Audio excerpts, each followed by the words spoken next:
Assalamualaikum warahmatullahi wabarakatuh. Innal hamdalillah nahmaduhu wa nasta'inuhu wa nastaghfiruh wa na'udzu billahi min shururi anfusina wa min sayyiati a'malina. Man yahdihillahu fala mudilla lahu wa man yudlil fala hadiya lahu. Asyhadu an la ilaha illallah wahdahu la syarika lahu wa asyhadu anna Muhammadan abduhu wa rasuluh. Allahumma salli wa sallim ala nabiyyina wa habibina wa syafi'ina Muhammad alaihi afdhalus shalah wa tammat taslim. Malam hari ini kembali kita duduk bersama untuk melanjutkan kajian kita.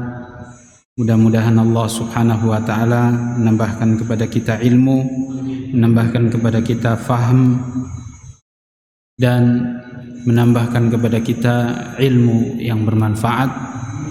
Ilmu yang bermanfaat artinya adalah ilmu yang diamalkan. Itu yang diminta oleh Rasul sallallahu alaihi wasallam. Allahumma inni as'aluka ilman nafi'an wa rizqan thayyiban wa amalan mutaqabbalah. Itu doanya Nabi sallallahu alaihi wasallam, ya Allah, aku meminta kepada Engkau ilmu yang bermanfaat, amal yang diterima, rizki yang halal. Dan juga di sisi lain Rasulullah juga berdoa berlindung dari ilmu yang tidak bermanfaat, dari doa yang tidak diijabahi, dari amal yang tidak diterima. Maka pada malam hari ini insyaallah kita masih akan membahas pembahasan yang ada kaitannya dengan pembahasan 2 malam sebelumnya. Pembahasan tentang niat. Keutamaan orang yang berilmu yang dengan niatnya saja dia bisa mendapatkan pahala besar. Orang yang berilmu ketika dia berniat untuk suatu kebaikan, insyaallah dia akan mendapatkan pahala yang besar. Pada malam hari ini saya ingin menyampaikan sebuah hadis riwayat Imam Bukhari, Muslim, Abu Daud, Tirmidzi, Nasai dan yang lainnya, Imam Ahmad. Hadis ini sahih. Nabi sallallahu alaihi wasallam bersabda, "Innamad dunya li arba'ati nafar." Dunia itu akan diperuntukkan kepada 4 orang. Dunia pasti akan diperuntukkan kepada 4 orang. Dan saya yakin bahwa kita salah satu di antara 4 orang ini. Salah satu dari 4 orang ini atau dari 4 keadaan ini. Lebih bagus lagi kalau kita mendapatkan 2 keadaan yang pertama dan bukan 2 keadaan yang terakhir. Rasul sallallahu alaihi wasallam bersabda, dunia akan diberikan kepada 4 orang. Abdin razaqahullahu malan wa ilman fa huwa yattaqi fihi rabbahu wa yasil fihi rahimah wa ya'lamu anna lillahi haqqan. Yang pertama, kata Rasul SAW, adalah orang yang diberikan harta dan ilmu, sehingga dia dengan ilmu dan harta itu dia bertakwa kepada Allah, dia menyambung silaturahim, dan dia tahu bahwa di harta itu ada hak untuk Allah Subhanahu wa taala. Fahuwa bi afdolil manazil. Dia ini adalah orang yang berada di tempat yang paling tinggi. Dia adalah yang paling baik dari 4 orang ini. Dia adalah orang yang paling baik dari yang 4 ini. Fahuwa bi afdolil manazil, kata Rasul sallallahu alaihi wasallam. Yang kedua, wa abdin razaqahullahu ilman wa lam yarzuqhu malan wa huwa sadiqun niyah yaqulu law anna li malan la amiltu mithla amila fulan aw mithla amali fulan fahuwa biniyatihi wa huma fa ajruhuma sawa. Kata Rasul sallallahu alaihi wasallam, yang kedua, orang yang dikasih oleh Allah ilmu dan tidak dikasih harta. Modal ilmu, tidak dikasih harta. Ilmu apa? Agama. Sebagaimana Abdullah bin Mubarak mengatakan, inna hadzal ilm din. Sesungguhnya ilmu ini adalah agama. Falyanzur ahadukum, maka hendaklah kita lihat siapa yang kita jadikan guru kita untuk belajar mengambil agama ini. Ya, falyanzur ahadukum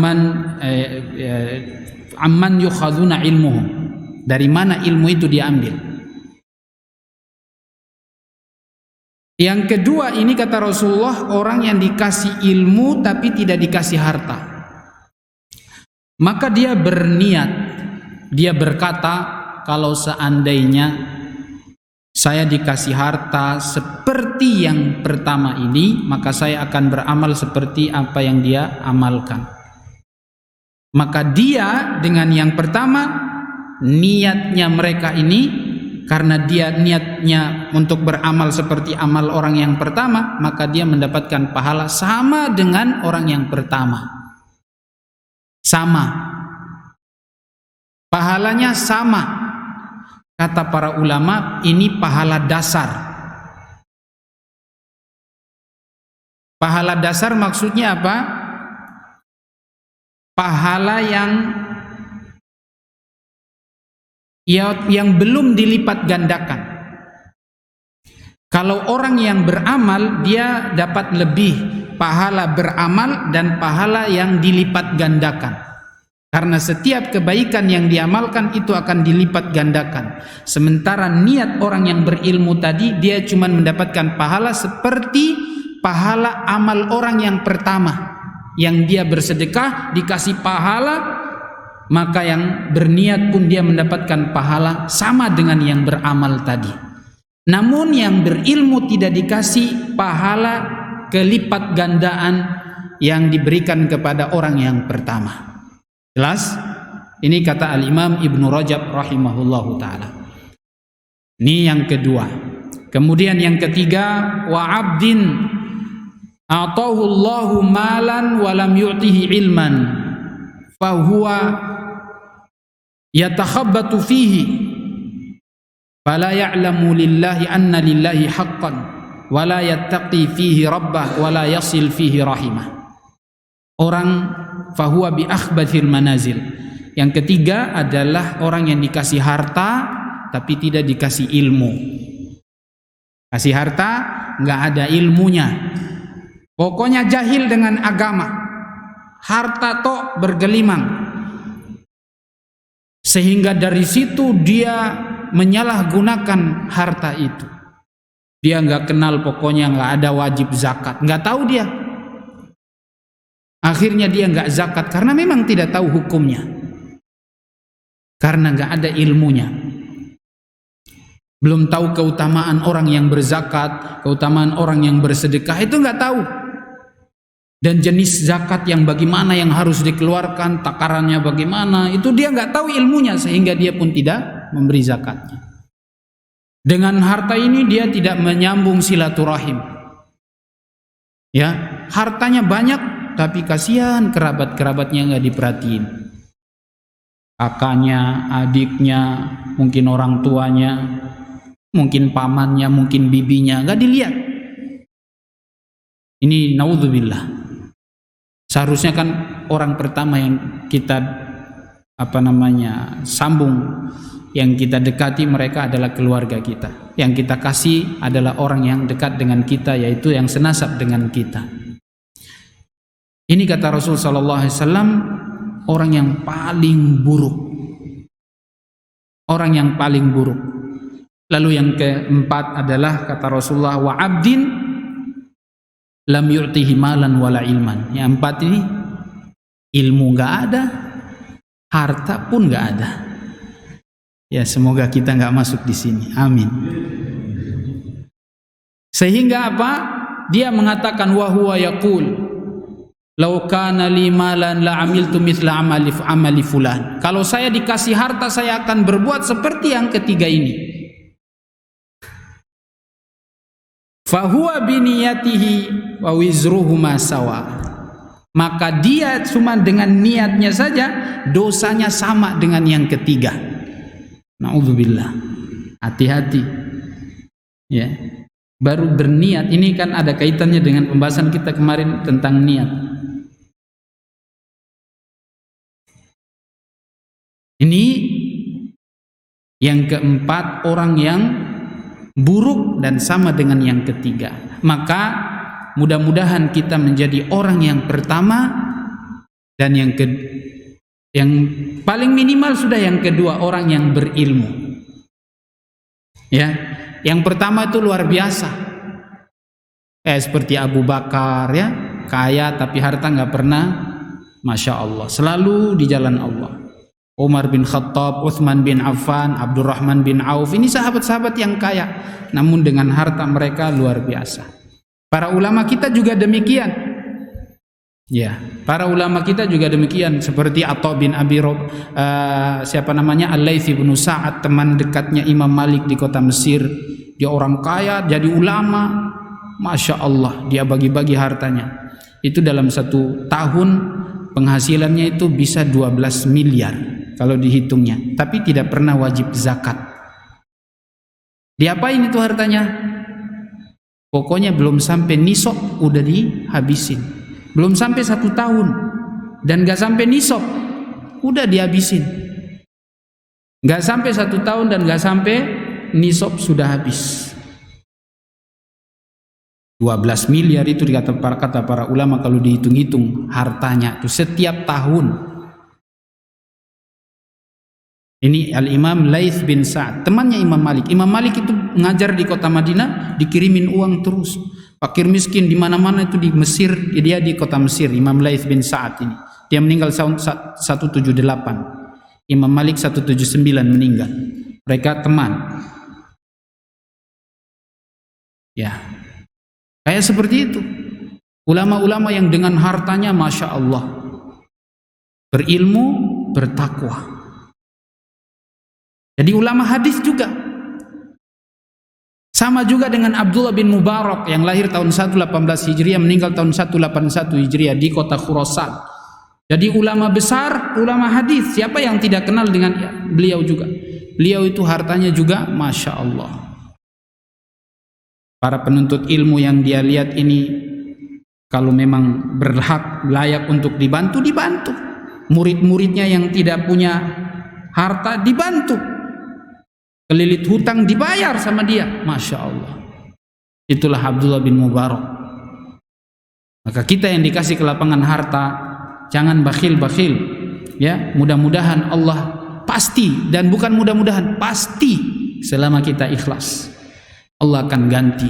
Kalau bukan di dunia, pasti sudah itu di akhirat, nggak akan hilang. Maka jangan pernah bakhil dengan sedikit yang Allah berikan kepada kita. Sedikit ikhlas itu lebih baik daripada banyak yang tidak ikhlas. Sedikit ikhlas itu lebih baik daripada yang banyak tidak ikhlas. Namun lebih bagus lagi banyak dan ikhlas. Ya. Antum kalau ngasih teman antum biasanya kan mau pengen ngasih yang bagus-bagus kan, yang bagus, yang mau pengennya banyak. Kalau teman antum itu antum lihat misalnya dia posisinya lebih mulia daripada antum, nggak mungkin antum ngasih yang jelek-jelek, ya kan? Coba antum mau ngasih hadiah kepada teman antum yang antum anggap dia teman yang luar biasa, orangnya baik, antum malu hati kalau ngasihnya sedikit, terus yang jelek-jelek, malu hati pasti. Mau kasih baju, mau kasih apa saja, hadiah, pasti antum pilih yang bernilai. Sama juga ketika antum mau beramal kepada Allah Subhanahu wa taala, pilihlah yang bernilai, yang berharga. Ini wasiatnya Urwah ibnu Zubair, cucunya Abu Bakar As-Siddiq radhiyallahu taala anhu. Dia mengatakan dalam sebuah wasiatnya, la tuhdi rabbaka matastahi an tuhdi ila karimik. Jangan kau berikan hadiah kepada Allah yang kalau engkau berikan kepada temanmu yang mulia, engkau pun malu.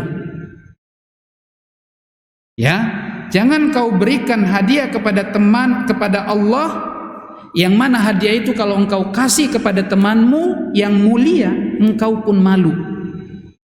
Maka kalau ngasih sesuatu lillahi ta'ala, kasih yang baik, kasih yang berharga, kasih yang bagus. Makanya Abdullah bin Umar dulu ketika firman Allah turun, lan tanalul birra hatta tunfiqu mimma tuhibbun, kalian tidak akan mendapatkan pahala kebaikan sampai kalian berinfak apa yang kalian sukai. Abdullah bin Umar ketika tahu ayat ini, pokoknya sedikit saja hartanya dia yang dia sukai, itu yang dia infakkan. Dia nggak mau ada terbetik, oh ini yang saya suka, oh itu yang dikasih. Subhanallah. Itulah sahabat Nabi radhiyallahu anhu. Kalau kita kan milih-milih yang bagus, ya, yang mahal nih, pilih yang biasa aja. Itu kasih ke orang.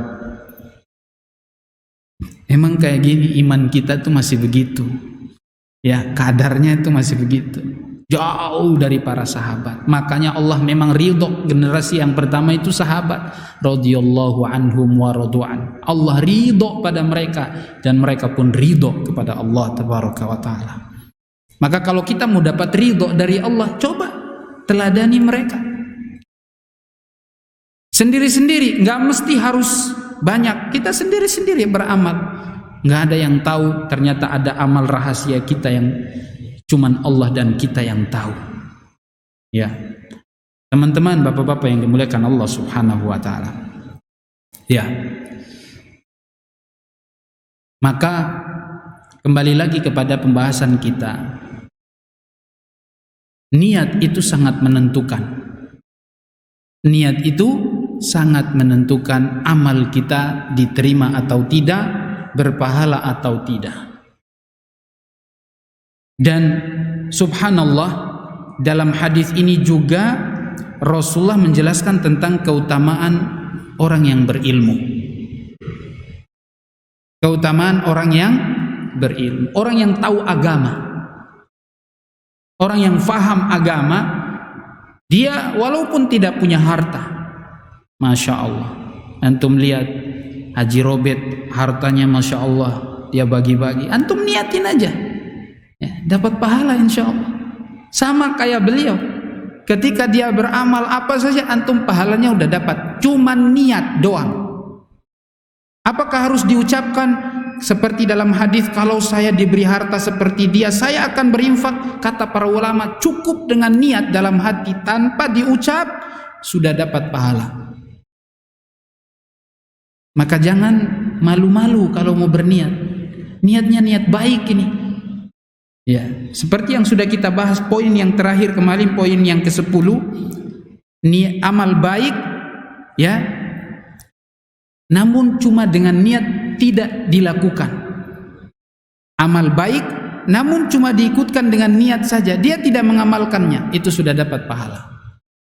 Sempurna satu pahala. Nah, ini keutamaan orang yang berilmu, dan Rasulullah jelaskan tentang orang yang berilmu di sini. Dan buruk orang yang jahil. Orang yang jahil dari agama, lihat tuh, dia punya banyak harta, baru tidak ada ilmu. Maka perbandingan antara orang yang berilmu dengan orang yang tidak berilmu. Dan dalam semua bidang, ilmu itu selalu sesuatu yang dibanggakan, sesuatu yang mulia, sesuatu yang menjadi pembeda. Bahkan orang jahil saja dia mungkin bangga dikatakan dia orang yang berilmu. Orang yang tidak punya ilmu saja dia bangga menisbatkan kepada dirinya orang yang berilmu. dalam bidang apapun, ya, apalagi bidang agama. Kalau bidang agama ini masalah hukum, halal dan haram, hak dan batil, maka kita harus tahu ilmunya. Kalau seandainya untuk urusan dunia saja, orang mungkin tidak berani, kalau dia bukan membidangi hal itu, dia tidak akan berani bicara tentang bidang tertentu kalau dia tidak tahu orang bidang itu. Misalnya ilmu kedokteran, gak mungkin ana mau bicara ilmu kedokteran. Masa ana mau ngomong ini penyakit, obatnya ini, gejalanya begini? Gak mungkin ana mau bicara sembarangan. Itu untuk urusan dunia saja, kita gak boleh ngomong sembarangan. Walaupun sebenarnya kalau ana mau ngomong gak ada dosanya kalau urusan kayak gitu. Yang penting tidak berakibat buruk. Misalnya suruh minum ini lalu ada orang minum lalu dia mati misalnya, itu berarti antum menipu orang, ya, antum dosa. Tapi kalau cuma sekedar bicara saja, ana mau ngomong gak ada dosa kalau untuk urusan dunia. Kalau ana salah pun tidak ada masalah. Ana misalnya mau bicara tentang tambang, oh ini tanah ini ada kandungan emasnya, ana gak paham, tapi ana bilang ana perkirakan ini ada emasnya. Batu ini kadarnya begini-begini, ada emasnya berapa kadarnya. Gak ada yang, kalaupun ana misalnya bicara di masalah itu, gak ada masalah sebenarnya, gak ada dosa. Namun antum tidak mungkin diberikan kebebasan untuk bicara masalah-masalah seperti ini kalau antum tidak punya bidang di situ. Gak akan mungkin dipersilahkan antum pembicaranya sementara antum bukan bidangnya di situ. Sama juga dengan urusan agama. Bahkan untuk urusan agama harus lebih hati-hati karena ini bicara hak dan batil. Ini halal dan haram. Antum salah bicara dosa. Salah bicara dosa. Menghalalkan apa yang sudah haram atau mengharamkan apa yang halal, nah itu yang bahaya. Hari ini misalnya poligami haram, orang yang bela-bela poligami halal itu bahaya itu.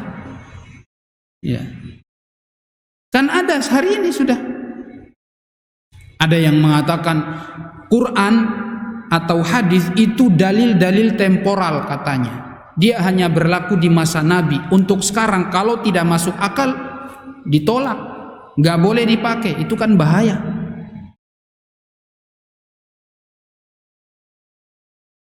Bicara agama, walaupun dia mungkin belajar agama, tapi belajarnya di Eropa, Amerika misalnya. Maka kalau mau bicara agama harus pakai ilmu. Ilmunya adalah Al-Quran sama hadis. Itu ilmu. Karena cuma Al-Quran dan hadis yang akan bisa memberikan penerangan. Kita mau berbuat suatu ibadah, kalau tidak ada dasar ilmu, gak akan mungkin kita mau berbuat. Gak bisa raba-raba. Harus dengan ilmu. Tapi hari ini justru umat Islam cuek dengan urusan ilmu ini. Mereka anggap biasa saja. Padahal Rasulullah bilang apa? Thalabul ilmi fardhu ala kulli muslim. Belajar ilmu agama itu fardu ain. Fardu ain. Setiap muslim. Berarti kalau kita remehkan berapa banyak bab yang kita belum tahu. Bab toharo, bab solat. Toharo saja itu macam-macam. Berwudu, ya, mandi junub, tayamum. Gimana semuanya ini kan harus ada ilmunya. Ada doanya, zikirnya, semuanya harus kita lakukan.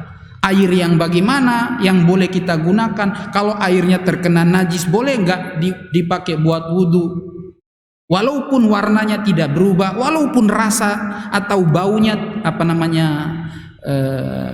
warna, rasa dan juga bau tidak berubah, apakah boleh dipakai untuk wudu?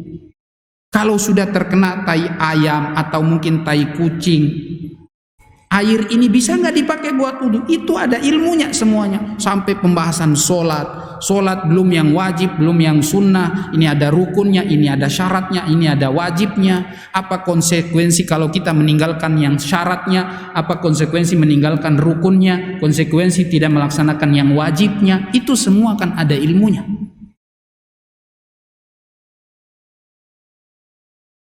Belum lagi bahas sholat, belum puasa, belum lagi bahas haji, umroh, jual beli, halal haram, riba dan tidaknya.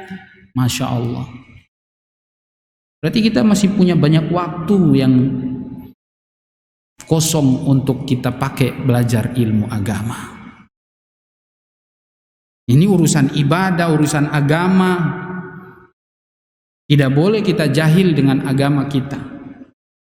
Nah, makanya salah satu tanda kiamat atau tanda-tanda kiamat kecil adalah kata Rasulullah, inna baina yaday sa' yadhharu fihi al-jahl wa yurfa'ul ilm wa yakthurul haraj. Di antara tanda-tanda kiamat kecil sebelum kiamat besar datang itu adalah banyaknya kejahilan, ilmu agama diangkat. Ilmu agama diangkat. Bagaimana caranya ilmu agama diangkat? Para ulamanya diwafatkan sehingga tidak ada lagi ulama, ilmu itu hilang. Tidak ada semangat juga untuk mau belajar. Maka kita harus punya semangat belajar. Dan ilmu agama akan mengangkat derajat orangnya. Tadi kan sudah dijelaskan keutamaan. Ini sekaligus hadis yang tadi itu menjelaskan tentang keutamaan orang yang berilmu dengan orang yang jahil. Ya, bayangkan tuh orang yang punya harta, mungkin di mata manusia dia dianggap orang termulia, mungkin orang yang paling baik, atau mungkin orang yang paling bahagia, orang yang paling selamat. Padahal dengan maksiat ini dikatakan oleh Rasulullah orang yang paling buruk di dunia. Ya. Insya Allah mudah-mudahan kita tidak termasuk. Ini orang yang ketiga dan yang keempat ini. Na'udzubillah. Mudah-mudahan kita yang pertama atau yang kedua atau dua-duanya. Insya Allah. Ya. Ilmu mengangkat derajat orang tersebut. Bahkan dengan ilmu itulah Allah mudahkan orang untuk masuk surga. Dengan ilmu agama. Ilmu kalau hilang dari seseorang, walaupun dia punya harta tadi seperti yang dikatakan Rasulullah, itu binasa. Ilmu gabung dengan harta, Masya Allah, pasti itu orang bertakwa. Ya. Ilmu hilang, itu hancur sudah. Orang yang tadi yang pertama orang berharta karena ada ilmunya, dia jadi yang paling terbaik. Ya. Ustadz, kalau dibalik gimana Ustadz? Misalnya ada orang berilmu tapi tidak punya harta, dia cuma berniat saja, kalau saya punya ilmu kayak gini saya akan berbuat seperti ini dan nggak bisa. Ya. Kan tadi ini yang pertama dia punya harta dan ilmu. Terus yang kedua dia nggak punya harta, cuma ilmu doang. Ya. Lalu misalnya sekarang dibalik, ya, kalau yang tadi kan yang berilmu yang berniat, kalau saya punya harta saya akan beramal seperti yang dilakukan oleh yang pertama ini. Nah sekarang dibalik, ya.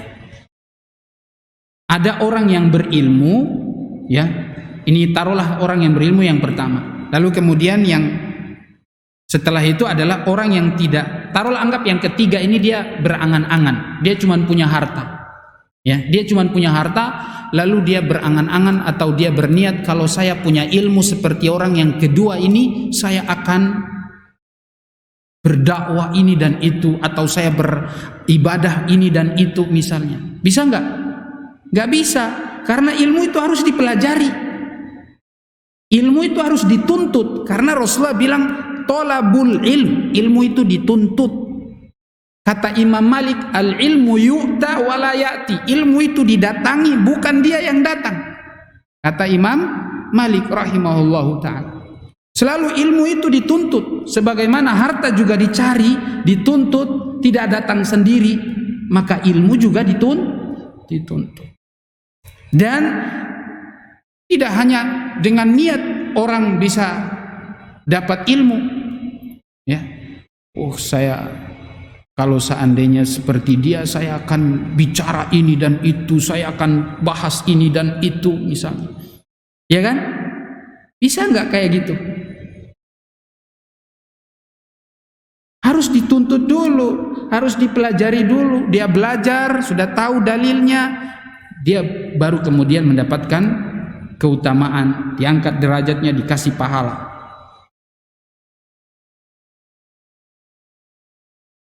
Cuman orang yang berilmu saja yang dikasih kelebihan. Dia cuman dengan niat, karena harta ini kan sesuatu yang bisa dimiliki oleh siapa saja. Mau yang berilmu, yang tidak berilmu bisa saja dimiliki oleh siapa saja.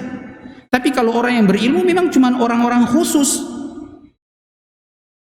Hanya orang yang mau belajar, yang niatnya ikhlas, yang sungguh-sungguh, dia akan dapat ilmu itu. Nggak bisa ilmu didapat dengan leha-leha, dengan senang-senang. Sama kayak sekarang orang ngakui ilmu laduni, ya, ilmu laduni, duduk-duduk dapat ilmu. Nggak bisa itu. Ilmu harus dituntut. Para ulama dulu mereka safar, berjalan. Kalau mereka ada di Mesir, datang ke Madinah, datang ke Mekah. Perjalanan para ulama menuntut ilmu sama kayak seperti Nabi Musa datang kepada Nabi Khidir belajar ilmu agama.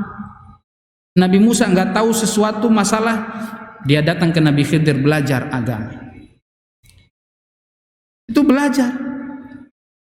Kalau Nabi Muhammad dia di Madinah, datang para sahabat yang mau masuk Islam dari Yaman, dari Syam, mereka datang untuk masuk Islam bersyahadat. Setelah Rasulullah meninggal, para sahabat terpencar. Ada yang di Yaman, ada yang di Basrah, ada yang di Mesir, ada yang di Palestina, di Syam. Lalu kemudian murid-murid mereka datang berguru. Ya. Kayak misalnya Imam Syafi'i, lahirnya di mana? Di Palestina, Gaza. Lalu dia datang ke mana? Ke Mekah. Datang ke Madinah. Di Mekah itu ada Sufyan bin Uyainah, dia berguru situ. Lalu kemudian dia datang di mana? Di Mekah, di Madinah kepada Imam Malik. Setelah di Madinah dia pergi di Yaman berguru sama Muhammad Ibnul Hasan. Lalu setelah di Yaman dia pergi di Basrah berguru dengan Abu Yusuf, muridnya Imam Abu Hanifah. Setelah di Basrah di Irak dia pindah ke Mesir. Lalu dia wafat di sana. Pindah ke Mesir mau berguru sama siapa? Imam Laits, tapi Imam Laits sudah meninggal. Begitu juga Imam Ahmad. Imam Ahmad tinggal di kota Basra. Dia datang di Mekah, dia datang di Madinah, dia pergi ke Yaman, berguru kepada Imam Syafi'i di Mesir sana. Sama. Jadi ilmu itu harus dicari, dituntut. Gak bisa duduk-duduk. Sama saja dengan harta. Dan Allah subhanahu wa ta'ala akan memuliakan orang-orang yang berilmu sebagaimana dalam banyak ayat dan banyak hadis. Yarfa'illahu alladhina amanu minkum walladhina utul ilma darajat. Allah mengangkat derajat orang-orang yang beriman dan berilmu beberapa derajat. Hal yastawil ladhina ya'lamuna walladhina la ya'lamun. Apakah sama orang yang berilmu dan tidak berilmu? Ya pasti beda. Bahkan sampai pada tingkat binatang yang berilmu dan yang tidak berilmu itu beda. Anjing yang sudah diajari untuk berburu itu beda dengan anjing yang tidak diajari. Anjing yang sudah diajarkan untuk berburu, hewan buruannya jadi halal. Sementara anjing yang belum diajarkan untuk berburu nggak boleh diambil dan nggak boleh dimakan hewan buruannya dia. Itu dari hewan saja bisa jadi mulia gara-gara ilmu, apalagi manusia. Maka kita belajar ilmu adalah yang pertama untuk mengangkat derajat, mengangkat kejahilan dari diri kita agar kehinaan itu hilang dari kita, dan kemudian tentunya adalah untuk kita amalkan, kita pakai di dalam ibadah. Nanti setelah itu mau didakwahkan terserah. Tujuannya tidak boleh untuk mendebat orang lain agar dibilang kita lebih alim, itu nanti sudah ria dan macam-macamnya. Selanjutnya ilmu itu kemudian kita pakai untuk apa? Berdakwah kepada yang lain. Kalau sudah diamalkan untuk kita pribadi. Ya. Ini yang bisa saya sampaikan pada kesempatan malam hari ini, ya. Mudah-mudahan Allah Subhanahu wa taala menjadikan kita orang-orang yang mulia, diangkat derajatnya dengan ilmu ini, ilmu yang bermanfaat, ilmu yang diamalkan. Selalu berdoa minta kepada Allah sebagaimana Nabi meminta agar ditambahkan ilmu. Ingat, Nabi tidak pernah berdoa untuk meminta sesuatu kecuali meminta ilmu. Tidak ada Rasulullah minta, ya Allah tambahkan kepada saya harta, ya Allah tambahkan kepada saya keturunan, ya Allah tambahkan kepada saya urusan dunia. Nggak ada. Tapi yang Rasulullah minta, ya Allah tambahkan kepada saya ilmu. Rabbi zidni ilman, ya Rabb tambahkan kepada saya ilmu. Dan diminta juga oleh Rasulullah supaya ilmu itu bermanfaat. Karena kalau ilmu tidak bermanfaat, itu menjadi bumerang buat kita. Nanti di hari kiamat justru kita yang akan pertama kali dimasukkan ke dalam neraka kalau kita tidak mengamalkan ilmu itu. Ilmu yang tidak diamalkan akan dikunci, mulut kita digembok. Dalam hadis Rasul sallallahu alaihi wasallam, tidak diamalkan, tidak didakwahkan. Ya, mudah-mudahan Allah menjadikan kita mulia dan diangkat derajatnya dengan ilmu ini. Saya akhiri majelis kita pada malam hari ini dengan doa kafaratul majelis. Subhanakallahumma wa bihamdika asyhadu an la ilaha illa anta astaghfiruka wa atubu ilaik. Assalamualaikum warahmatullahi wabarakatuh.